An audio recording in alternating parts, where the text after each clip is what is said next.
Brought to you by Penguin.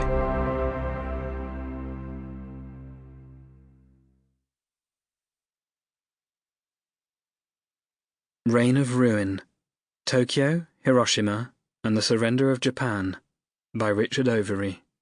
Read by Ralph Lister. Preface. It will be all out.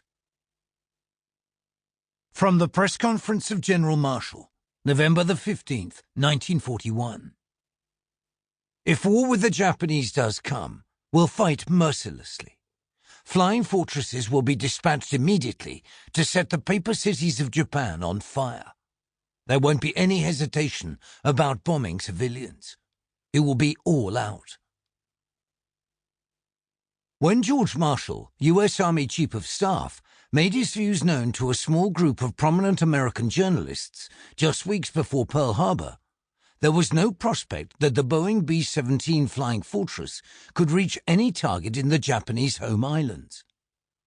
The motives for such a piece of bravado are difficult to fathom, unless Marshall hoped that a more indiscreet member of his small audience would let Japanese leaders understand the threat they faced if they risked war.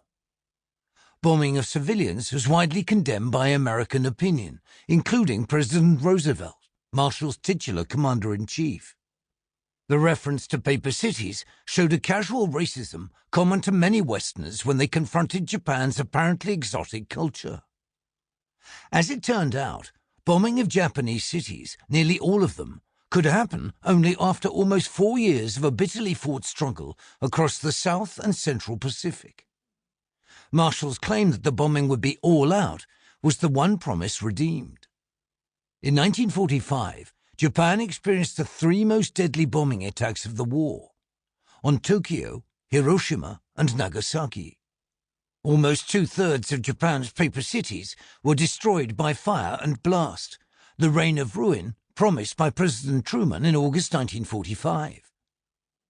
Why that happened and with what consequences is the subject of this short audiobook.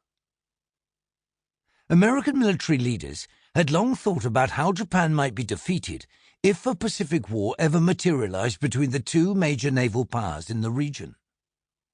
Bombing was late on the scene because no available airplane could reach Japan from war-torn China or the southern Pacific until the advent of the B-29 Superfortress in summer 1944. It was inevitable, however, given the large-scale commitment to strategic bombing in the European theatre, that the Army Air Forces would plan to degrade the Japanese war effort as they were doing against Germany. Strategic bombing was a central element in the Western strategic armory, where it was largely absent for its Soviet ally, because waging this kind of indirect economic warfare matched a strategic conception that saw pressure on the enemy home front as a legitimate and effective use of air power. The British had pursued this strategy ruthlessly in Europe and hoped to join the American Air Forces for the campaign against Japan once Hitler was defeated. The result for Japan was the firebombing campaign from March to August 1945 and the climactic nuclear attacks in the penultimate week of the Pacific War. These are often treated as different subjects, but they were complementary operations directed at destroying Japan's cities and will be treated as such in what follows. The British mission to Japan, whose purpose was to compile a report on the bombing, observed the link between the two. The incendiary raids of March undoubtedly paved the way for the collapse of morale that followed the atomic bombs. Japanese peace feelers in June 1945, the report continued, followed these raids, and the atomic bombs of August ripened but did not plant them.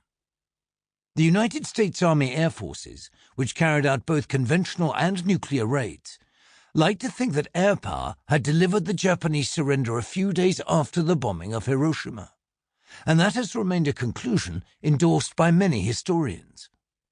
If there were ethical issues raised, the answer was military necessity against a savage enemy. Bombing Japan into surrender saved untold numbers of American lives, an outcome that was regarded. Sample complete. Ready to continue?